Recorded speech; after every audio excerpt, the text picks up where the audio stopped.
One second, sir. I think they will be audible just now.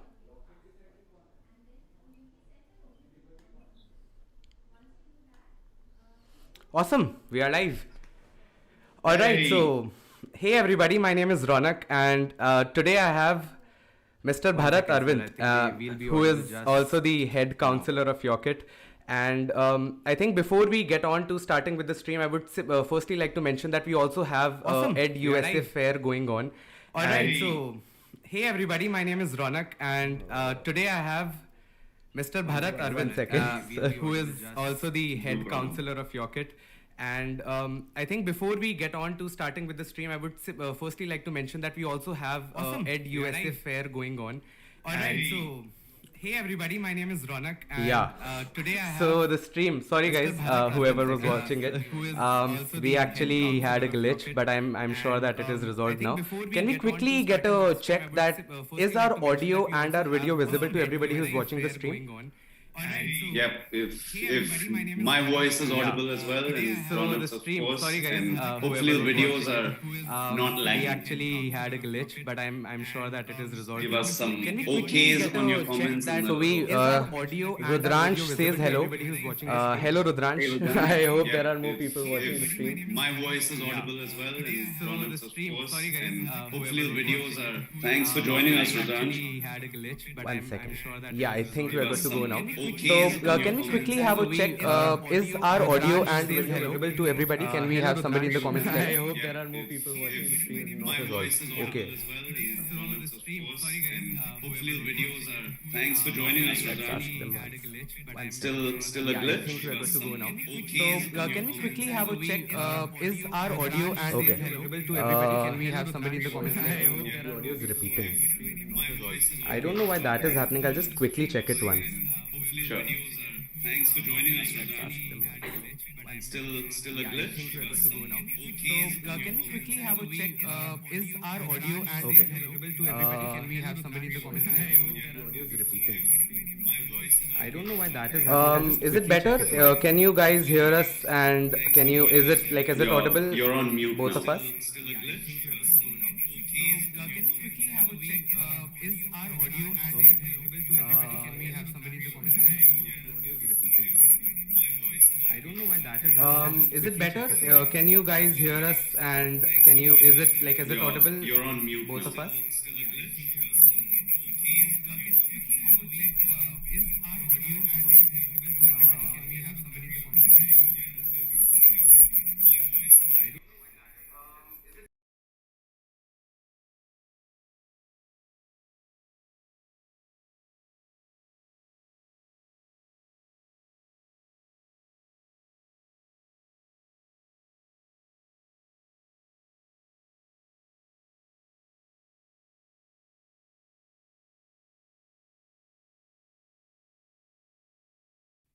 All good now? Yes, all good, all good. Awesome. Thanks everyone for your patience. One second.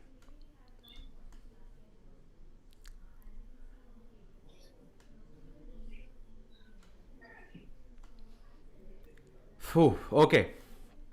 Great. Everything is now figured out. I'm really sorry. I think I'll do the introduction again. Good evening, everybody who is present in this live stream. My name is Ronak, and I'm representing Yocket right here. With me is one of the most important people at Yocket, the head counselor of Yocket, Mr. Bharath Aravind. I would ask Bharath to probably take a minute and to address the audience that is watching us live on YouTube right now. Sure. Hey everyone, welcome to the stream and thanks for tuning in. I think the idea today is Ronak and me haven't really prepared too much, but I think we have a fair idea of what we want to try to get across to you guys. And the idea is to help all of you out there that are looking to go abroad, right? Correct. To study further and whatever stage you're in. We hope you can take a few points away from this one at the end of it and enjoy the conversation and the journey and stay tuned in for the next 45 to an hour and you should be entertained. Definitely sounds good. Also, I would quickly like to ask our audience to, simply like the stream so that we can also reach out to a lot of other study abroad aspirants who probably will benefit from this live stream. So that is just how the YouTube algorithm works. I'm so sorry to, act like a marketing gimmick right now, but that is how just it's going to be. Okay, so I think without any further ado, we can simply jump to the topic of today's live stream, that is cracking the code. So, Bharat sir, as I know, that you have been a study abroad aspirant, then you became an international student, then you worked outside, and now you're finally counseling like thousands and thousands of students to just go abroad and live their dreams and give the right boost to their career. So if I ask you to probably frame this entire journey in a sentence or two, what would that be? Rewarding. That's probably the best word that I can sum up. Is it's been rewarding. It's studying abroad and then continuing your sort of work life and journey thereafter is rewarding and extremely humbling, because you get you're in for a journey throughout, right? So yeah, and I'll tell you a bit more about that through this conversation as well. But rewarding and extremely humbling. Correct. So, to my surprise, and I love how our audience is actually interacting on YouTube chat. I don't know, sir, if you have the access to it, but I can very well see it. It's right there, sitting next to me.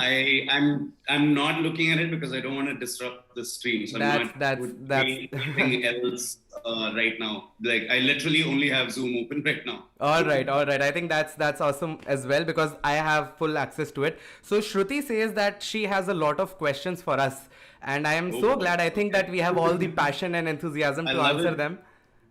I hope I'll do my best. I promise I'll do my best to answer as much as I can. Correct. Also, I said it before also, but I'll say it again. Thank you to the audience, to tell us about the discrepancy that happened in the beginning.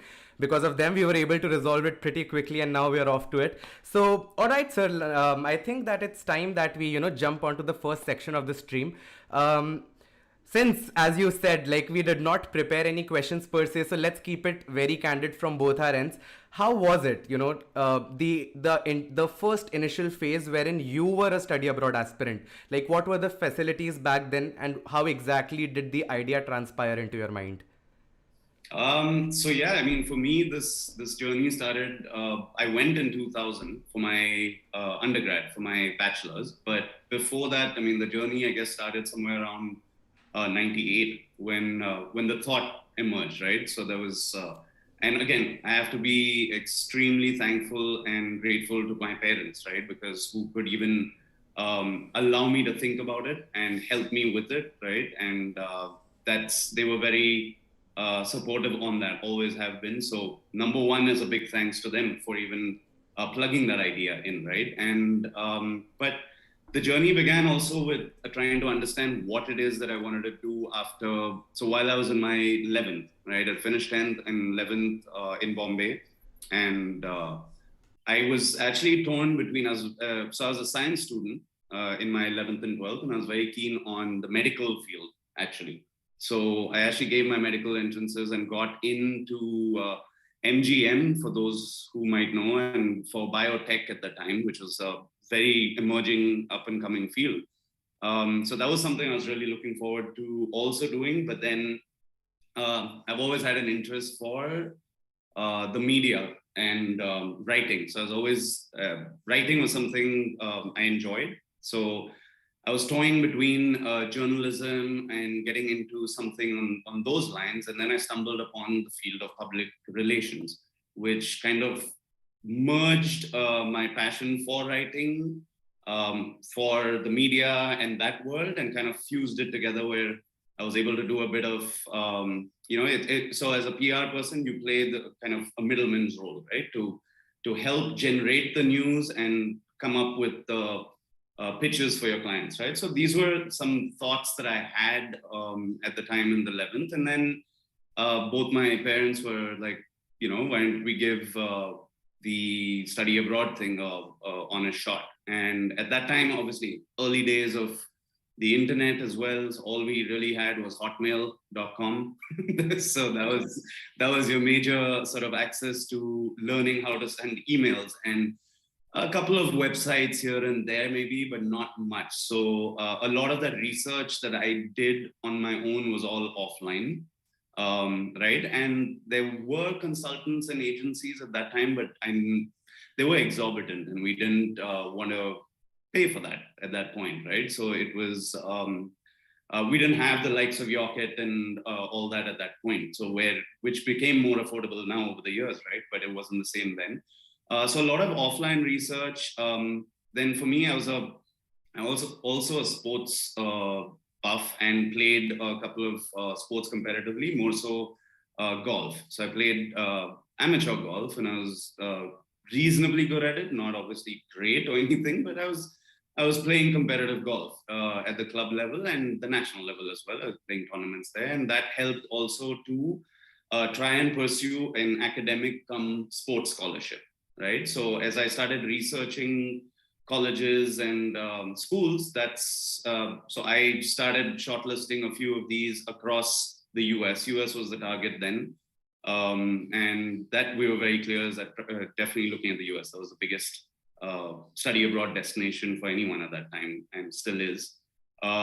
So yeah, I mean, came through basically a lot of guides, so to speak, college guides. There was even the one that I remember for me the most was the Ping College Golf Guide, which was basically for schools that had a good golf program as well, and academics, of course. So you had everything from the UC system, the California systems, Florida. You have every top school in there anyway, because they all have, like Stanford, etc. They all have wonderful golf programs as well as sport academic programs, right? So that's what I used a lot of, and Princeton Review and material from Kaplan as well.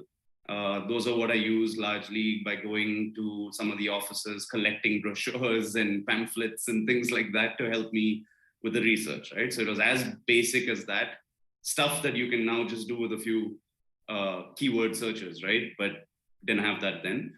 So anyway, that's how I arrived at a list, right? That's how I came up with my short list, and then started applying. And in the process, obviously, to strengthen and help my cause, got a lot of good recommendation letters from my school teachers, then a couple of my profs and my 11th and 12th, and then also from the golfing fraternity and coaches, right? So that luckily I did win a tournament or two, so I could show that as well. So I was trying for both academic and sport scholarships to make it more affordable.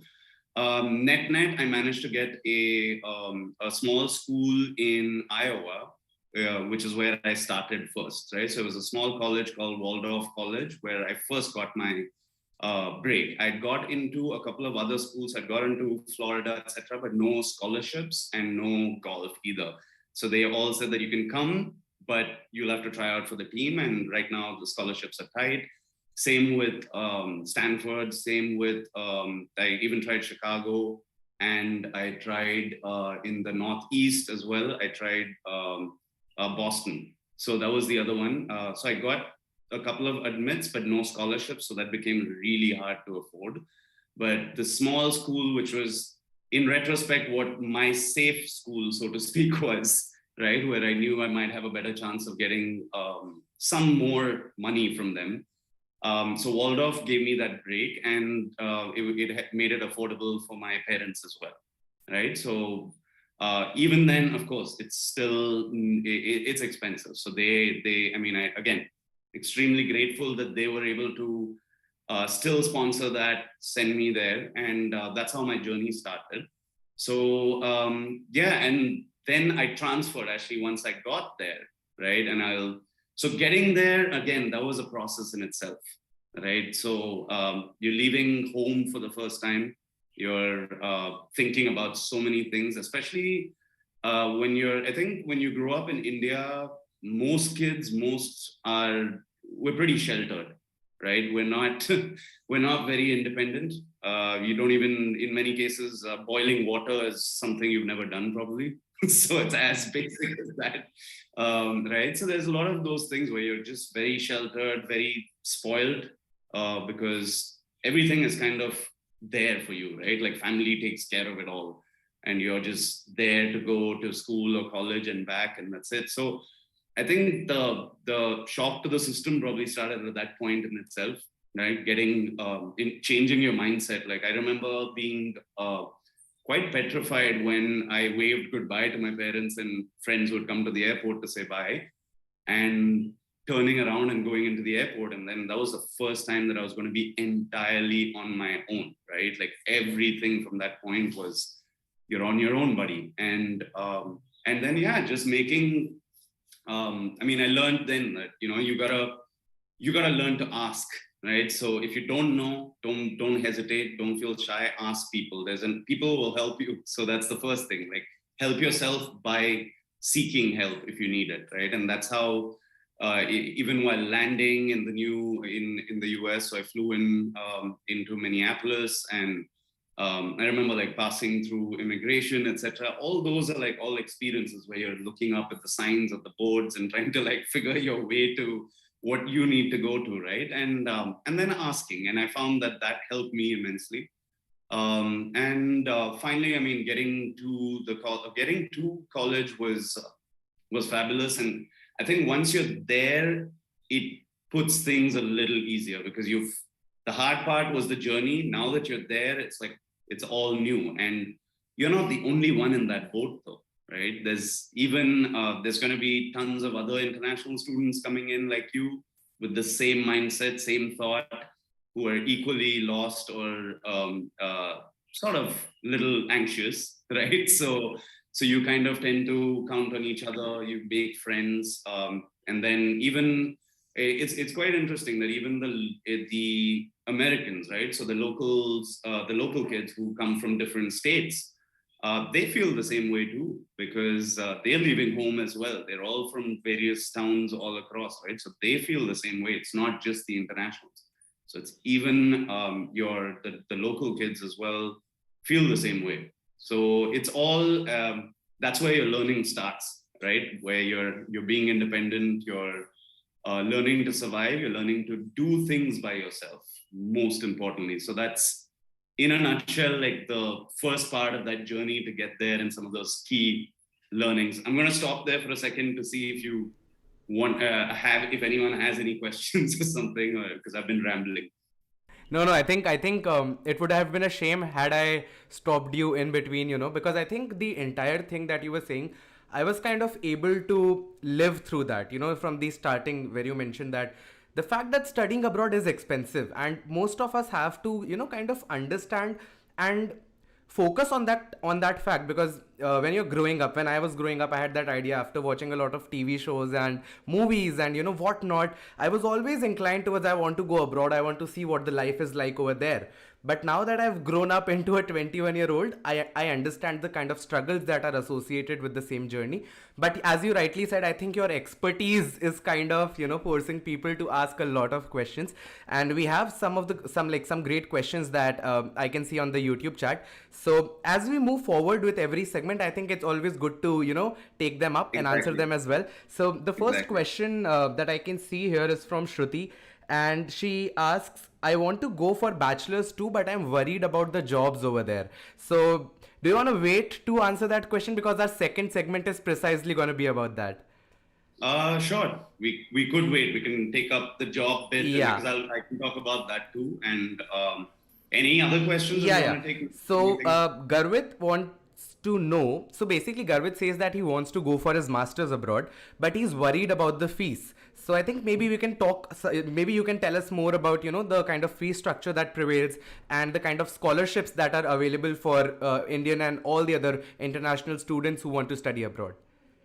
Sure. So, I mean, see, studying abroad is going to be expensive, right? That's the first thing that anyone planning to go, whether it's your bachelor's or your master's. I mean, bachelor's is 4 years, so that's obviously a lot of money, right? Whereas a master's is about, depending on the country, but yeah, anywhere from 1 to 2 years, right? So, little less on the on the cost side, but it's still expensive. So we're talking about like 20, 30 lakhs and things like that, right? That's like your bare minimum is going to be that. So it's again, it's a very big decision. So you can't plan it banking on scholarships, right? That's first and foremost, and most people have to face that reality, is that don't count on getting a scholarship, because that's not in your hands. It's entirely largely merit based, right? So it's based on each university.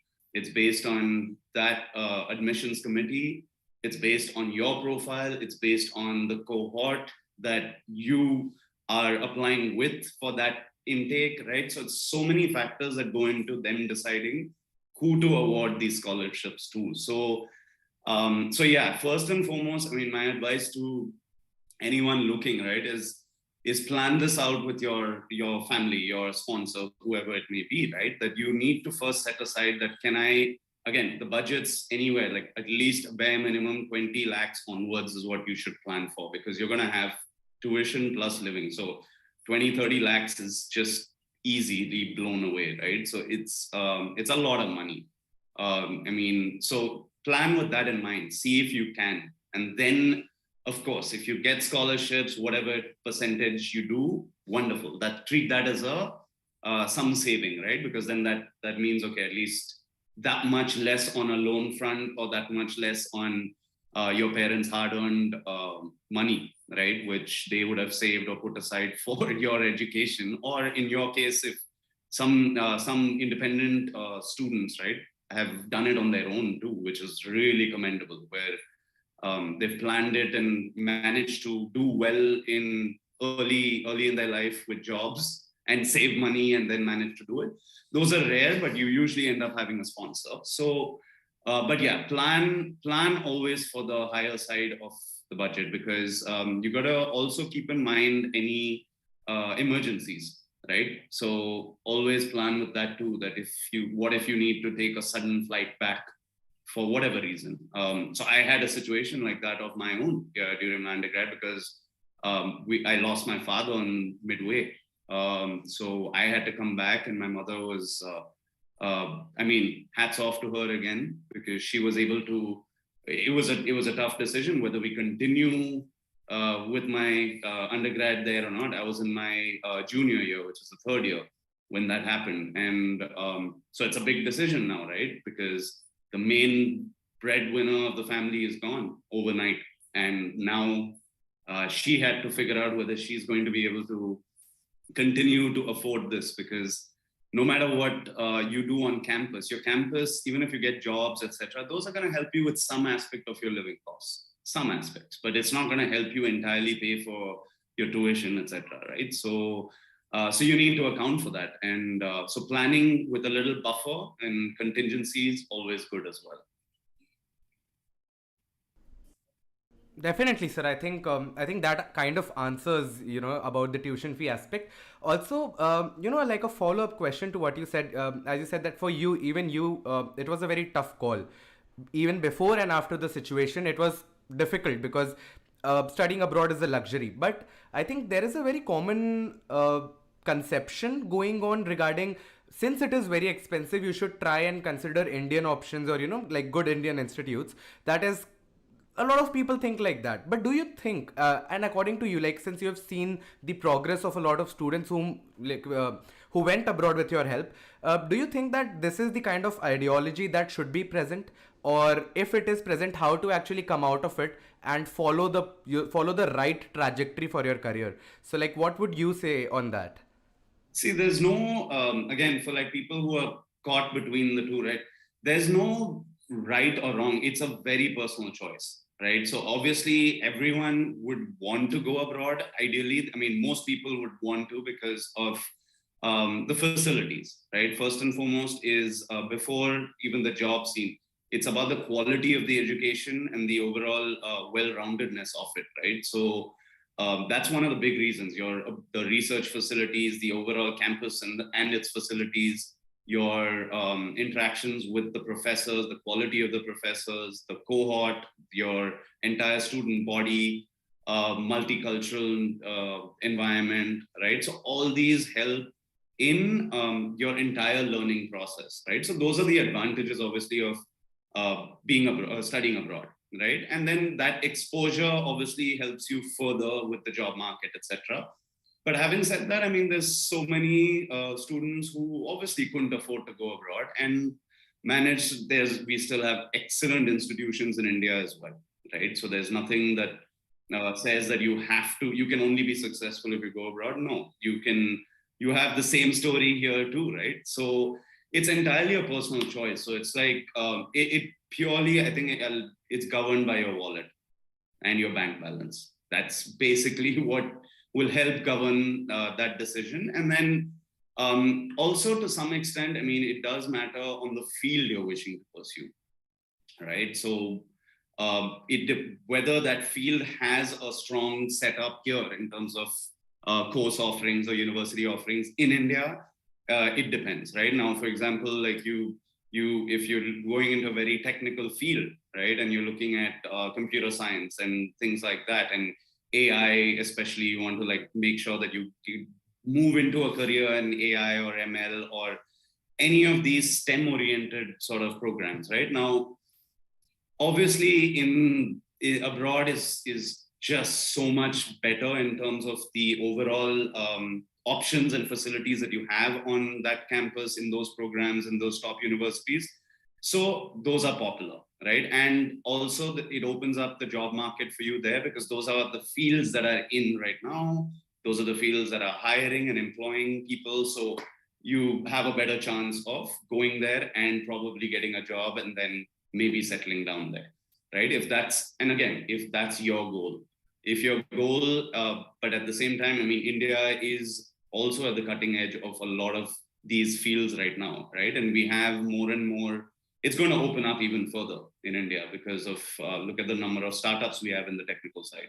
So all that's going to help. And now with like the sectors like defense, etc., opening up to privatization, it's going to create more jobs in that space too, right? So of course, who are they going to hire? They will need some of those minds to come back, even if they went there, right? So there's going to be a little bit of that reverse brain drain that will happen, where they may go and get educated there, but ultimately find that they're getting a better chance to enter the job market here versus there abroad, right? So those are factors that people need to weigh out. So I think what people and students should think about more is, what do you truly want to do? Like what, right? Which helps you govern the course. And then thereafter, have some sort of a roadmap, right? What kind of a job would you ideally want after you get out? Because that'll help you choose the path better. Right. So I think irrespective of whether a student decides to go for their bachelor's or for their master's, again, it all comes down to the chalkboard, where it has to be a very conscious choice. It has like something that has already been set in place after understanding the nuances, whether, as you rightly said, whether a field that has better colleges there, or maybe, just for the sake of doing a proper networking session over there, maybe the professor of that particular university is great. So yeah, so I think a real life tip to all the viewers who are watching us live right now would be to start planning as soon as possible. So I saw a question by Rashmit, asking about whom do I approach for my LORs. So I think again, it is something that, and I'm glad that people are asking such questions, because this is something that they have to plan before. So without taking any more time, I think, sir, you can answer the question that Rashmit posted and tell us, like, whom should we go for LORs? Right. So Rashmit, if I'm not sure if you're working or not, but either way, so ideally you'd want good recommendations from your profs, right? And profs who you have worked with, who you've done some projects with, so that there is that direct correlation between what they're saying and what you've done, because that's what's going to be reflected on your LOR, right? So it has to be. I try to find the professors that you work with. If working professionals, of course, you'd want something from your boss or your head of department or something like that as well, right? So whoever's leading your unit, or if you're with like a early stage startup kind of thing, and if you can get good references and letters from your founders, things like that, right? So for working people, get a mix. If you can pull up academics, wonderful. Get one or two from your profs, get something from your workplace. And if you're only in the academia side right now, you're a student, then of course your LORs are going to be purely academic. So try to do that. And in case you've done an internship, right, as a student or something, try to get a reference from them as well. Right, all right. I think that answers the question that Rashmit posted. Sir, also, I stumbled upon this one more question recently, which said that I have a job experience of 2 years, but I have three letters of recommendation, and all of them are from my high school and college professors. So, in this case, when a person already has job experience, is it okay if they do not have a job, if they do not have a letter of recommendation from their employer? I mean, it will benefit you to have one, because that's what kind of shows what you did for those 2 years, right? So that, I mean, if you work for 2 years, ideally there has to be someone who can bring veracity to that, right? So it should be someone you worked with, obviously, ideally a senior, right, who can at least talk about the fact or what your key qualities were while you worked there. Because if you're 2 years is a good amount, I mean, at least initially to start with from a work experience standpoint, so you should try for that. If you don't have it, etc., I mean, it's not a deal breaker, but because you can explain it in your SOP or in a personal statement, or in some cases in an essay as well. But then you can explain why that may be the case, like why you may not have got some way to explain that, because that's obviously going to be a question to an admissions committee, right? That they will be wondering, like, why, if this person has worked, then why do you not have one from your employer? Right. And on a side note, to Rashmit and to everybody who is actually kind of concerned about their SOPs and their LORs, Yocket is actually hosting a live fair right now. It's called the Ed USA Fair. And if you want to have any questions, or you simply want to interact with a lot of universities that might be, one of the universities that you take an admit in, then you can definitely check out Yocket's website and register yourself for that event. It's free of cost, which I think is a commendable thing. And definitely, I think it's something that people should definitely check it out. So, yeah. Absolutely. Yeah. Please do, guys, because it's on till, I believe, 10:30. Yeah, it's on till 10:30 p.m. Right. So you guys, you can definitely hop on there after this. Don't leave us yet. Stay for this. But we really need you. But anyway, we'd love to have more questions from you, and then you can go there and ask some of those questions too directly as well.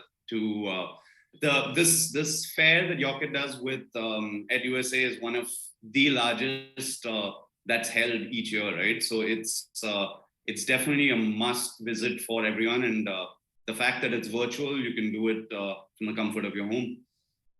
Correct. And I think it's a brilliant initiative as well, because, to have the exposure of multiple great universities that are currently ranking in the top 100 universities, it's almost like a platter from to choose from, and you can go and ask and clear your queries and doubts and everything. So again, guys, do check it out on yocket.com and see if you can benefit from that. Which brings me to one other question that I stumbled upon on chat, which says that, is the ranking of the university something very important that I should consider, considering the fact that I'm aiming to work after my masters?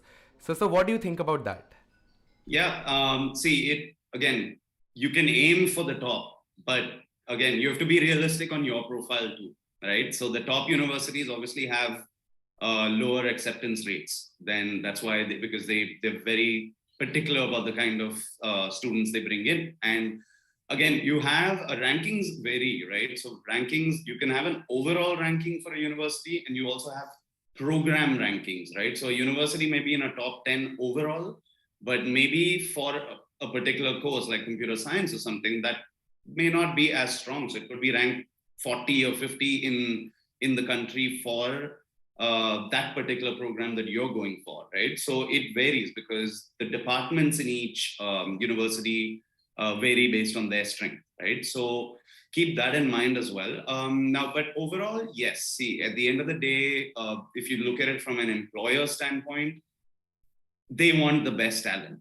right? And they believe, or at least the thinking is that the best talent is in the top schools, right? So the higher ranked schools obviously will draw the higher talent, the higher quality talent, but it's not necessarily true. You have great talent coming out of the next years as well. But this is the mindset that employers would have, right? So yes, it will benefit you obviously to be in a better ranked school, but do remember to look to make sure how your program is ranked in that university. Don't go just by an overall rank.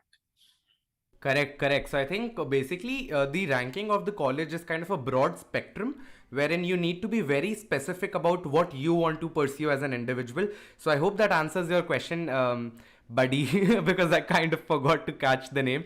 But yeah, I think that really answers this question. A lot of students and a lot of people are questioning us about how to get a good scholarship, sir. So do you want to take that question towards the end when you will be talking about the tips and tricks, or do you want to take it right now?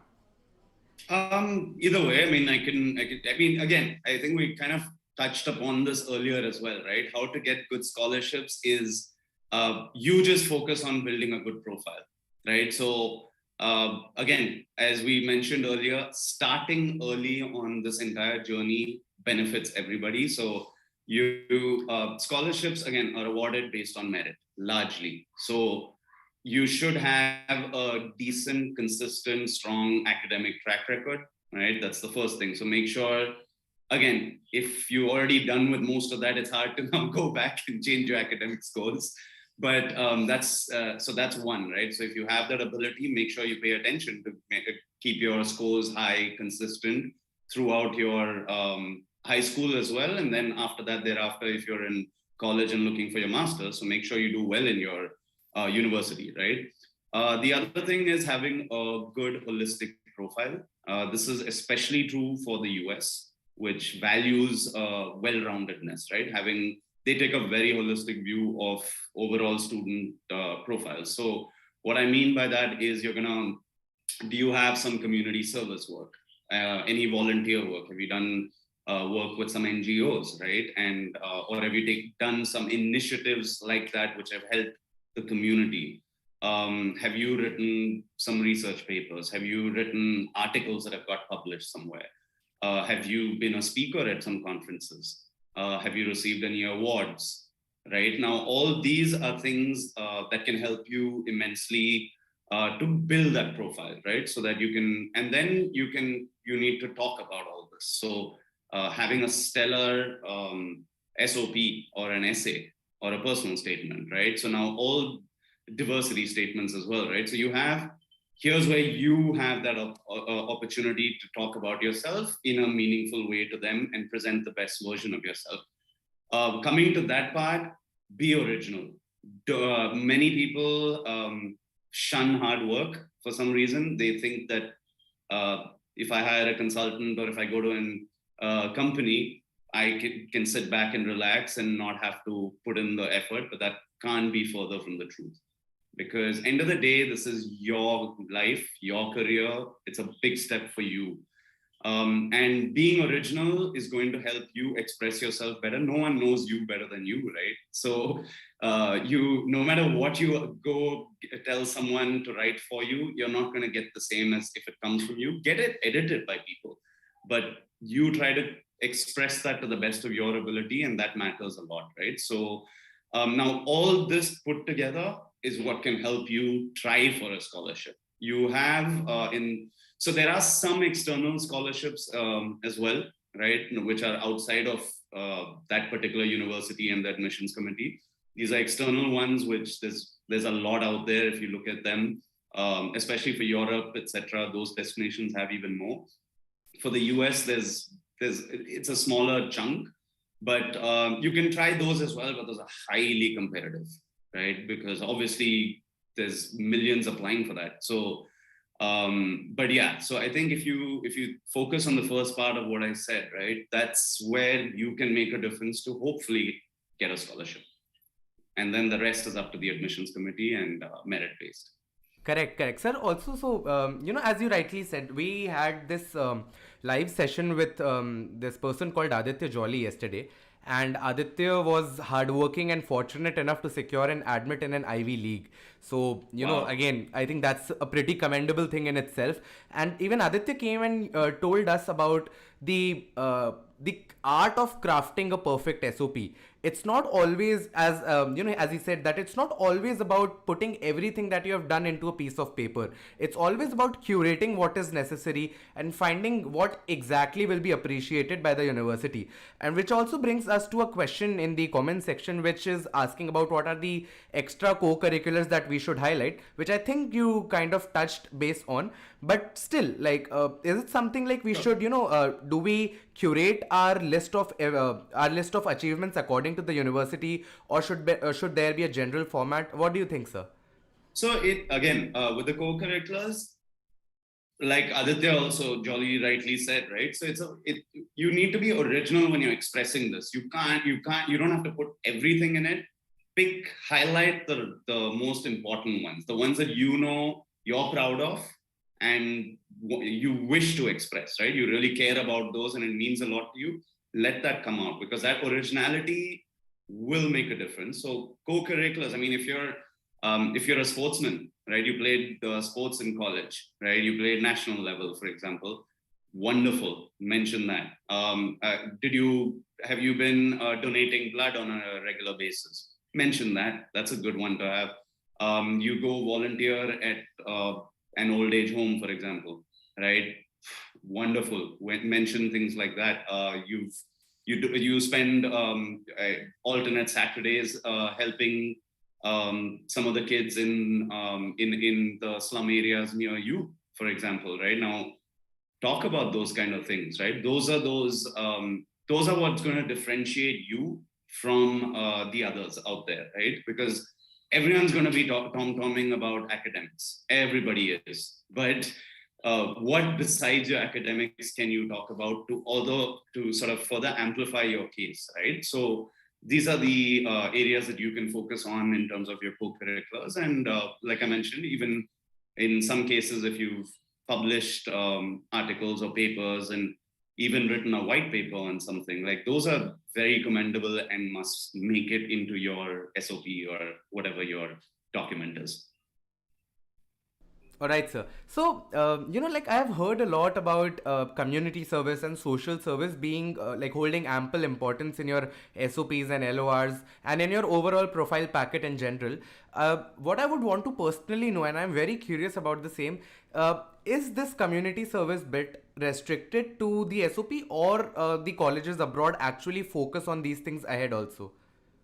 Absolutely, but that's actually a really good point and question, Ronak. So it transcends beyond just the piece of paper, right? Because they really live that. Like when you're in college, especially in the US, right? It's really valued. So as part of being in college, there are community service initiatives that you will be a part of. You will do. Your cohort will get involved in some project or something like that to benefit the community, right? So they live that. They live that in their daily lives. So they've done it right through high school, most of those kids. So it's kind of ingrained, and it's new to most kids from India who end up going there, because most have not done something like that. But yes, it definitely transcends into the actual curriculum and the way of life there. So yes, so you should look at it as something that's more permanent. It's not restricted or limited only to my job is done if I've written this here and I've done it right now and I'm in. No, you're going to also go ahead and volunteer there. So in fact, so my MBA was at Thunderbird, which is part of Arizona, and we have Thunderbird values that immensely. It's a big hi to any Thunderbirds out there, T-birds, but it's a big part of us, right? It's ingrained because the school instills that in everyone, where community service and sort of like a global impact in the community, right? And the field of even international development. Like these are all very valued, and we would do that as a cohort in your class. We'd go volunteer in a few places. So we would do things like that. And it's fulfilling because you're doing it together with others. So you kind of, again, it humbles you. Definitely, I think on a similar note, so I watched this TV sitcom called The Office, and in Office, if you have actually had a look at it, so in Yep. The Office, there is this character called Andy Bernard who passed out from Cornell. Now that you know about it, I think you already know where I'm going. So Andy did not leave a single chance in terms of promoting Cornell or to tell that he's a proud alum of that college. And I think that is the kind of feeling that most people have. Like, as you rightly said, that probably like once a Thunderbird, always a Thunderbird, right? Because Yep. a major part of it still governs the way you think, or maybe it changes the bigger picture for you. If it was about, the fact that if you go to the US and you secure a top admit, you probably would end up earning a lot of money that would suffice you for the rest of your life. But it's much more than that. This feeling of helping the community and to help the people who are just out there needing some help, requiring some help, and to come up for them is, I think, the biggest initiative that anybody can take. And since we are talking about working socially, I think it's kind of the right time to take a segue to your work life outside India, and how exactly different was it? Because I was reading this book called The 4 Hour Work Week by Tim Ferriss. And Tim Ferriss Right. is a very popular author in terms of self-help and business management books. Yeah. And he wrote about how the autonomy of work and how people are actually expected to complete what they have on their plate rather than focusing to log in for probably 16 hours a day and just be there not doing any productive work. So how exactly was it, and how different was it from India now that you are working in India? So, I mean, again, most sort of, I guess, Western culture, so to speak, there's a big emphasis on work-life balance, first of all. Now, again, varies in some cases. There'll be enough people in the finance sector who will disagree with that, who've worked in, let's say, Wall Street or somewhere. They'll be like, what work-life balance are you talking about? But those are some exceptions. But otherwise, there is a big emphasis on having that, right? Because it does a couple of things. I mean, you become more efficient because, and also they start the workday much earlier than most in India do. In India, most office cultures, you'll see people strolling in around like 10:30 or 11. Uh, right, and then it's like, okay, let's have one chai to start the day, and then before you know it, it's like you've only done half an hour of work, and then it's lunchtime. Right, so your day is kind of like already there, and then they're sitting to make up for it till like 8 and 9 p.m. Right, whereas what the most in the West do is they're at their desk by 7 or 7:30 in the morning, and then they're at it. They're very efficient on that. They're not whiling away their time so much. There's a little water cooler break here and there, but then their work is work. Like at that time, they're trying to get these things done so that by 4 p.m. or something, they're out. Someone's got to go pick the. Again, it's also stems from being a very independent society and culture, right? Because you have to do most things on your own. You don't have enough help to do these other things that on the home front, right? So you're going to go pick up your kids from school and bring them. You'll have to fix dinner when you get home. You might have to clean up the apartment or the house because there ain't anybody else who's going to do it for you, right? And you still have to do laundry, and you got to press your shirt for the next day, and those kind of things. So people value that, and then they cut off that I gotta head back by that time. Of course, that varies too. I mean, there's going to be enough who 4 p.m. punch out, they'll go get a couple of drinks at the local pub and then head home. All that's, I mean, to each their own, right? Like each one will do that. But what I'm trying to say is that there is a big emphasis on work-life balance, which impacts productivity and also the results in terms of efficiency and how the output is at work. So that's been one of the biggest things I've seen, at least from working in the US and working in Canada as well. So I worked in Toronto as well, and I've seen similar. I mean, it's very similar where they value these things, and nobody is troubling anybody past those work hours. So you're not attending to calls till 9 p.m. even though you're left work at 5 o'clock. So Sorry, I totally agree to that, sir. And I think it's a great cultural trait, to be honest. Sorry. So, like a great cultural trait, to be honest. Everybody, as you said, that people there start their day pretty early. I was reading this book called The 5 a.m. Club by Robin Sharma, wherein he precisely mentioned that, when you wake up early, there is this stride of productivity which is there inside you, trapped inside you. So each thing that you do after that, probably your day can start with maybe working out for a little bit, and then getting that adrenaline all rushing in, and then going to work rather than not going to work. I think that's a great idea. And by that, I forgot to mention the fact that a lot, like, we have had a constant viewership of around 50 people throughout the stream, and I think that's a great milestone for us. On the same note, I would like to mention that a live stream is as great as the audience makes it, and to be honest, Bharat sir, I think we are blessed with a great audience. Awesome. Which reminds me to take a few more questions before we go to the next segment. There are like a few more questions piling up, and I think that it is a duty to answer them right away. So let's take them one by one. So the first question here is from Shruti again.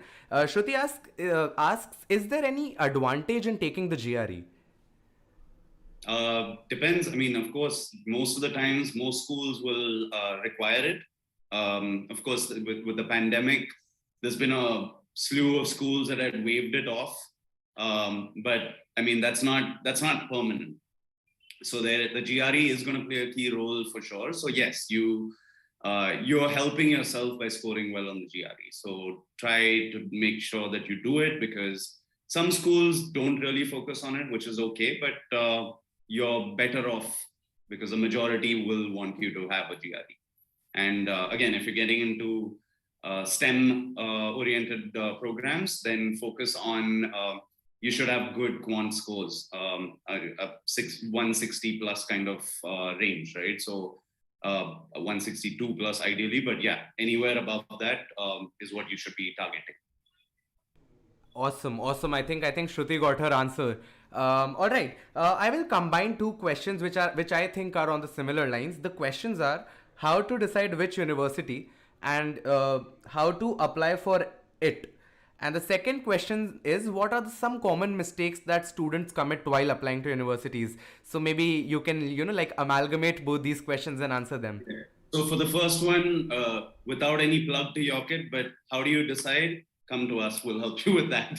We have some amazing counselors who can make that decision and help you with it.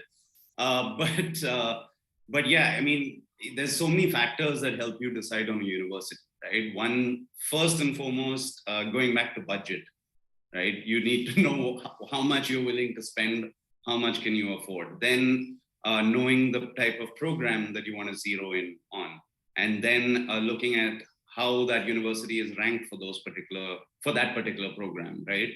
Looking at the professors, etc., for that department to see if that's going to fulfill your sort of needs, right? At the end of it, looking at employability after that, looking at how the placement rates possibly have been for that university and for that program, determining on that program page on the cohort, right? Like, what is your class going to look like? All these things are going to play an important role for you. So you should look into that. What was the second part of that question? Sorry. Sir, thank you so much for asking that. Actually, I think I kind of misunderstood the bit because the screen was away from me. The question says how to decide which university to apply for early decision and which for rolling decision. So now I think you probably will have to rephrase a bit.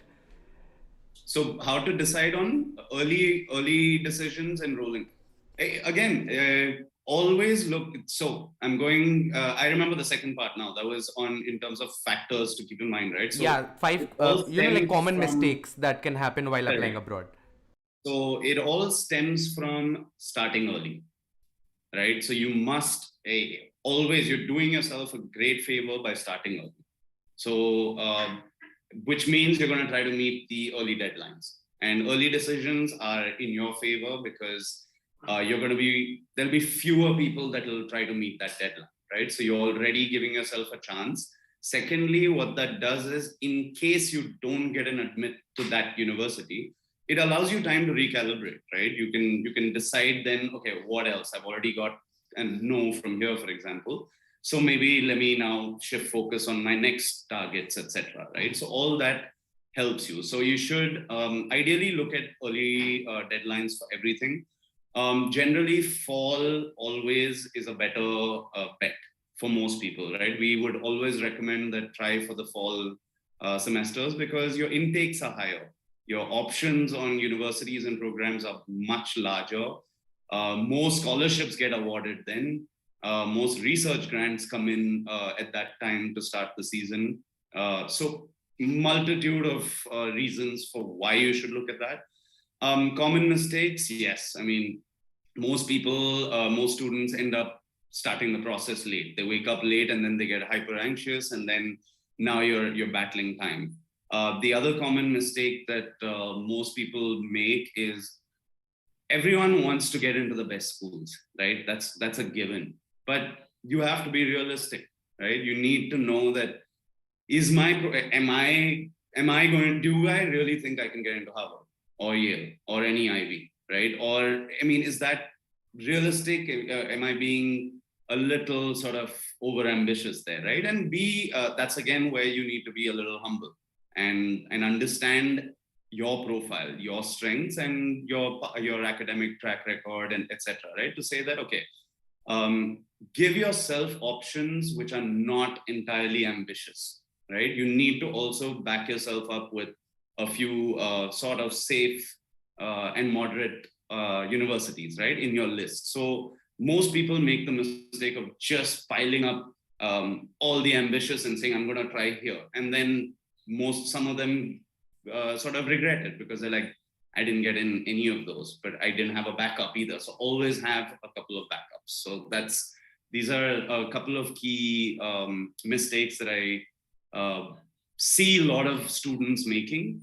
And you should, I mean, it's really important to pay attention to these. Also, many don't plan when we're talking about budget, right? We talk about the budget for the actual school that you end up going to, which is so your tuition cost and your living cost.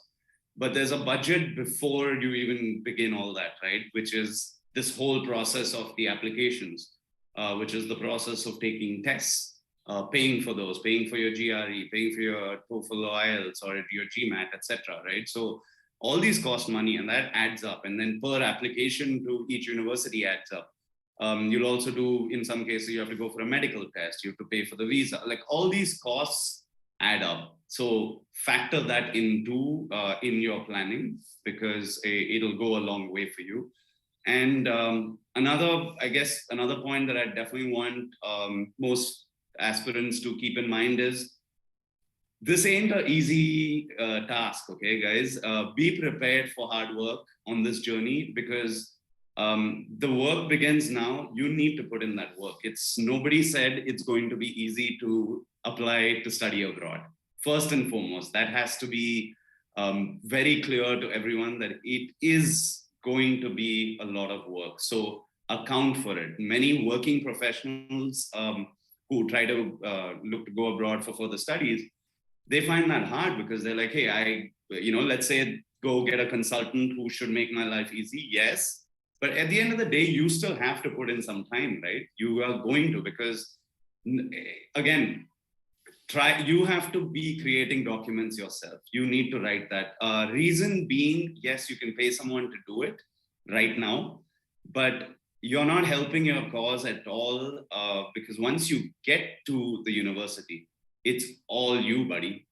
You are going to do it yourself there. And the course and the curriculum in all those countries are very oriented towards towards reflection, right? Introspection, your thoughts, your leadership, your originality in the course content, right? And you're going to have papers that you have to write every week for every course, every class. So you best start now. Get used to writing that yourself, right? So these are things that I think are very important for students to bear in mind.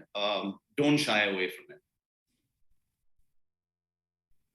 So we also had a question, regarding like I want to apply for fall 23 and when should I start? And how do I aim at scholarships? I think, as you rightly said, and I think that question kind of got answered midway, because as we said before also, it's always better to start as early as possible, because the sooner you start, the better your chances will be. And Yeah. lucky for the people who are watching this stream, they also get to know that we have a fair going on. So, Yeah. if you are actually looking for a starting point, trust me, guys, I think nothing better can be a starting point for you. You get to interact with the colleges firsthand. You get to talk to them, talk to the people at various different tables, talking to them about their college. Usually it's the other way around. We get to talking the college only after our application gets accepted by the college. But I think it's, again, as I've mentioned previously, I think it's a great thing that is happening right now, and people who are applying for fall 22-23 should definitely check it out. So log on to www.yocket.com and check it out. It is happening for free, and I think that is a win-win for everybody, because we at Yocket are constantly thriving to help you, and we won't leave any stone unturned. So coming back to it now, sir, we kind of left midway, while talking about your journey as a professional abroad. So before we move on to your counseling experience, I would quickly like to ask you, working abroad versus working in India, what are what was the change that you felt, being associated with being in abroad for so long, for your undergrad, for your masters, and then finally working there, and now working in India? What is better, and how would you probably express your feeling right now when being asked about that? So I mean, it's each place has its pros and cons, right? So what I really liked about working abroad is the balance, right? Your work-life balance, that's a big one. What I love about opportunities in India is you don't get them anywhere else, because where it's such a fast-growing economy, right? And the kind of jobs and the profiles you get and the kind of work you do is pretty substantial and cutting edge for most part of it, right? Depends, irrespective of the field you're in. Because if you take the kind of work that you do when you're here, and then you go abroad and compare with kind of similar peer group, right? You will see that you've got exposed to a lot more things here, because of the nature of India, right? The way we are, we do so many things, and the biggest thing that I find, which is amazing for us in India, is the jugaad system, right? So jugaad is big, because it's jugaad is actually something that it's an innovation mindset without really calling it such a fancy word, right? Because we come up with quick fix solutions to things, and that makes us very flexible, that makes us dynamic, and we find solutions that fast, right? Whereas in those very process and systems driven countries in the West, it's hard to go against the grain and do a quick fix jugaad for a problem where you have to follow that long drawn process for it. So that's something that I find really stands out for us. It's, in fact, jugaad is even like a Harvard business case study, right? It is a case study there where they discuss this in B school. I remember, because we had that even in Thunderbird in one of our. We had that in Jain College, so I can totally relate with you. Exactly. So it's fabulous, right? I mean, it's something that many who are non-Indian don't quite get, and for us, it comes largely second nature, right? Because we've grown up with that kind of a mindset. So yeah, I think those are like some of the very quick key differences that I find between working there and working in India. Correct.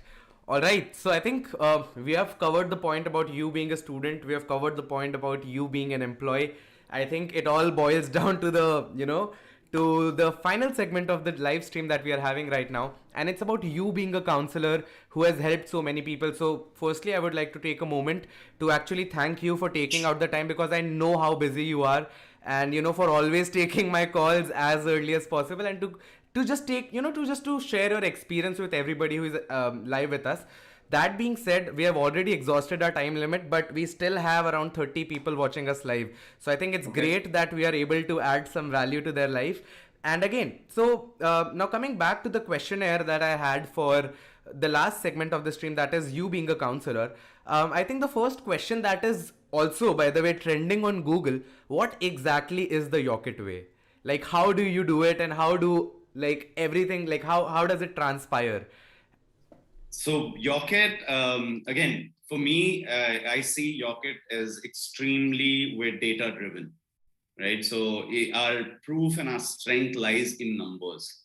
Whether it's the size of our community, whether it's the data sets we have in terms of admits and reject data, university information and data, right? So these that's what sets Yocket apart, and that the Yocket way as far as I can see. And for me as well, like, I mean, I'm not as a leading the team here from the counseling side, like, but I'm not my team is the one that is counseling on a daily basis, right? So they are the true sort of warriors in this whole thing. They're the true help out there. They are the ones that are helping hundreds and thousands of students each day, right? And I am providing an overall guidance as and when required, but then they are the stalwarts, right? So but for us, everything is driven with some past experience and knowledge, and that's what is beneficial to all the students that come to Yocket.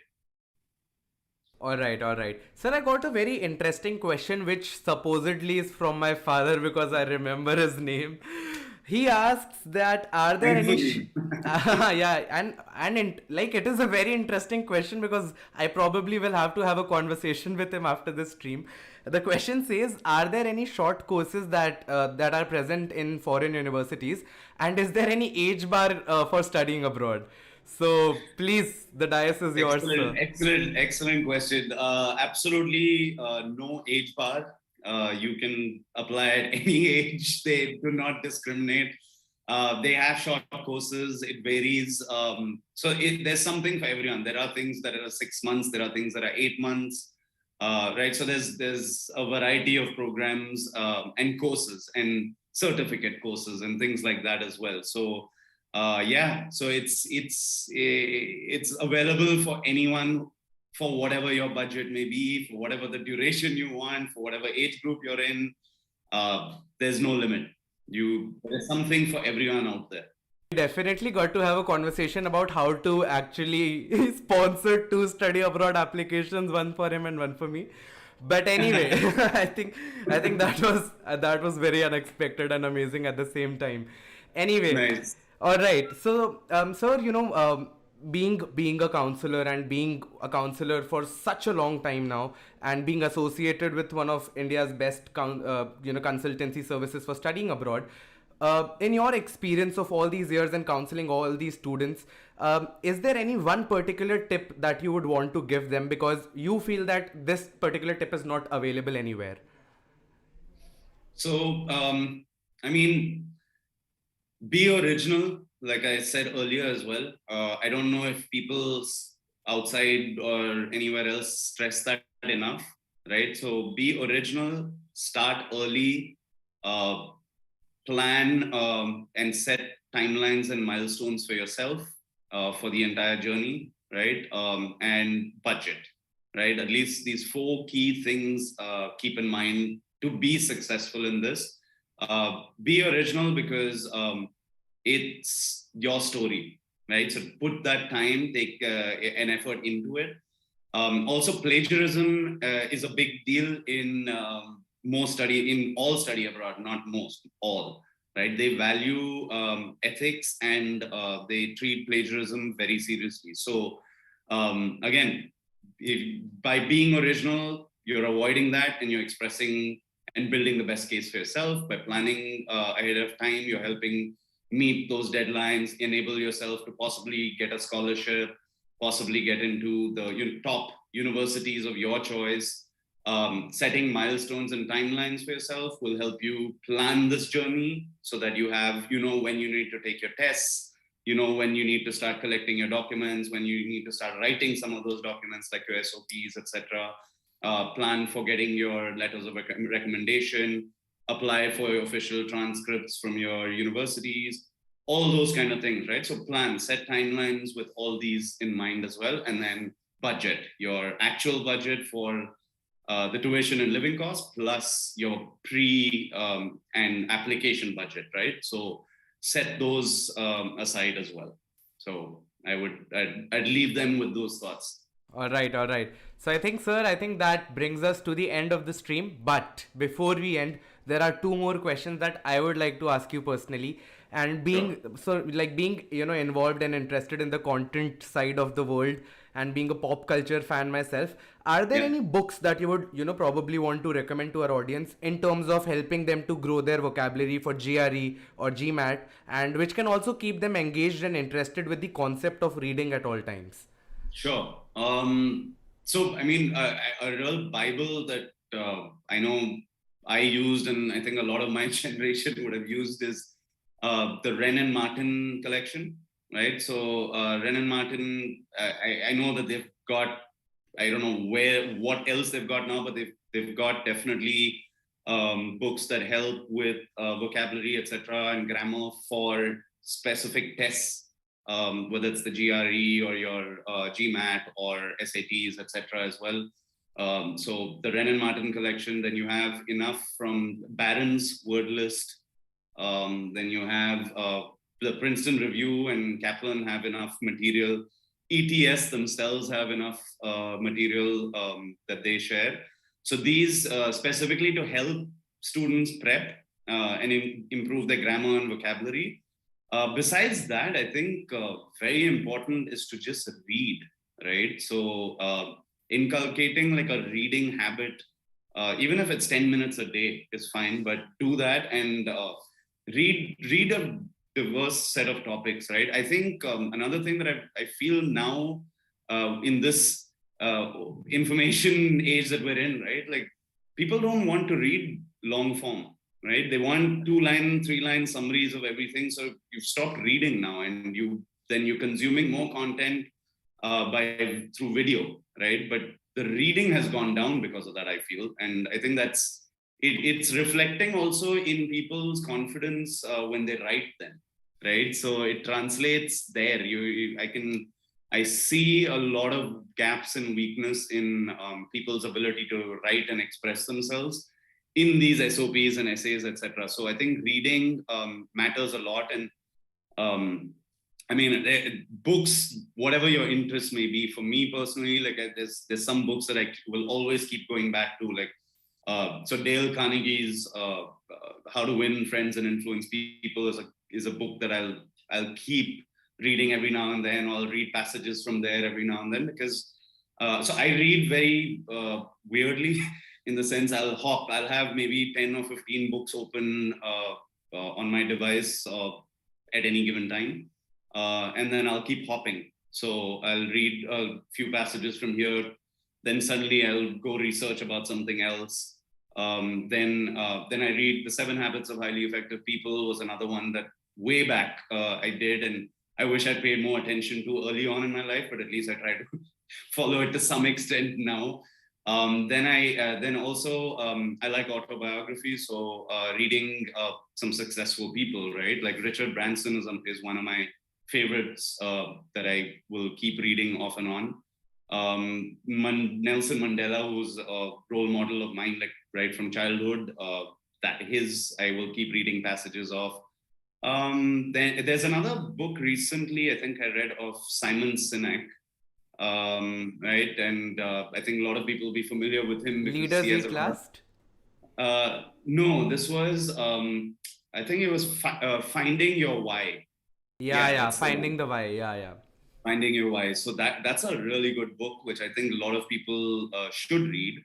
There's another good one by I forgot his name, but it's called No Rules Rules. It's by one of the founders of Netflix. Yes, it's by I forgot the name myself. I think some Reed Canning, exactly. Something. Yeah, Reed Hastings. Reed Hastings. Yes. Reed Hastings, the cover of that book is beautiful, by the way. I mean, like I'm not one of the likes of the people who would buy a book just because of the cover, but now that was some Like it looks that it It's is matching the standards of Netflix as we speak yeah, about it.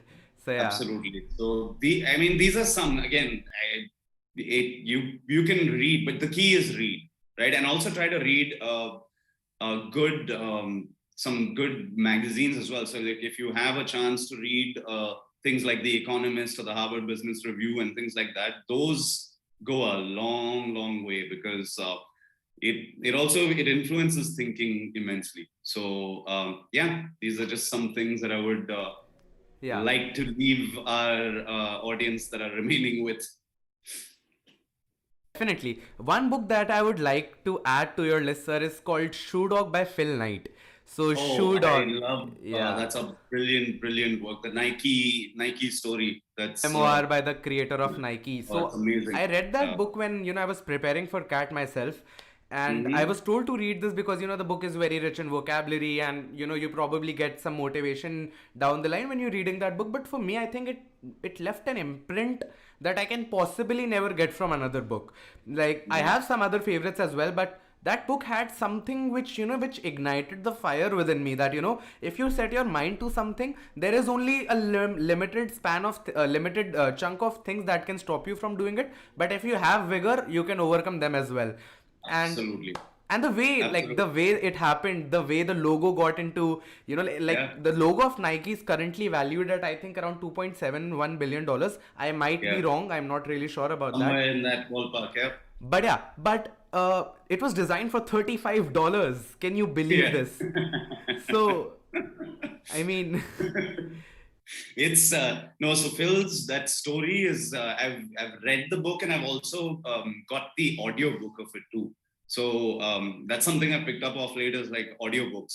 I because you can listen to it while whatever working out or while going for a walk or something like that, right? So it's Shoe Dog's one that's there on my collection for sure. It's a brilliant one, and in fact, there's a sub story in that of one of his early athletes on who he started making the shoes for, right? So Steve Prefontaine was a yeah, runner in Oregon, and the University of Oregon, and he correct. was one of the most touted, brilliant athletes then, but he died tragically in a car crash. But there's a movie called Without Limits on that as well. Available Um, on Netflix if anybody oh, is wants to, it? it's available on Oh, nice, Netflix. Yeah, it's nice. a I didn't great know movie. that. Nice. It's a good movie. So yeah, absolutely. Shoe Dog's a good one. Right, all right. I think, sir, I think we have already exhausted our time limit by 15 minutes.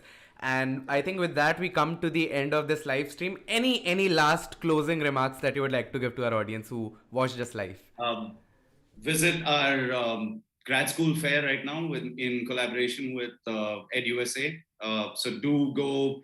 I believe the link will be there on our website if you go there. So do visit Yocket's site and go attend the virtual fair because it's on till 10:30 tonight, guys. So for all of you who are studied abroad aspirants, this is one of the biggest fairs, virtual fairs that happen uh, in India, right? So and we've got hundreds of universities there. So it's you get to chat with them in rooms and ask your questions to directly to those universities and their reps. So great opportunity and wish you guys all the best. And we're here. Yocket's here to help you guys with any of your journey related questions and help that you will need. So do reach out to us. All right, thank you so much, sir. And again, on the behalf of Yocket and everybody who was watching us, I would like to thank you for doing this with me. And My I can pleasure. promise this to our audience that I know that Bharat sir will be willing again and again to come and to talk about any trending topic with us in which we can help people out, because that is what we are thriving for. And I think that brings us to the end of this stream. My name was Ronak, and we'll catch you with the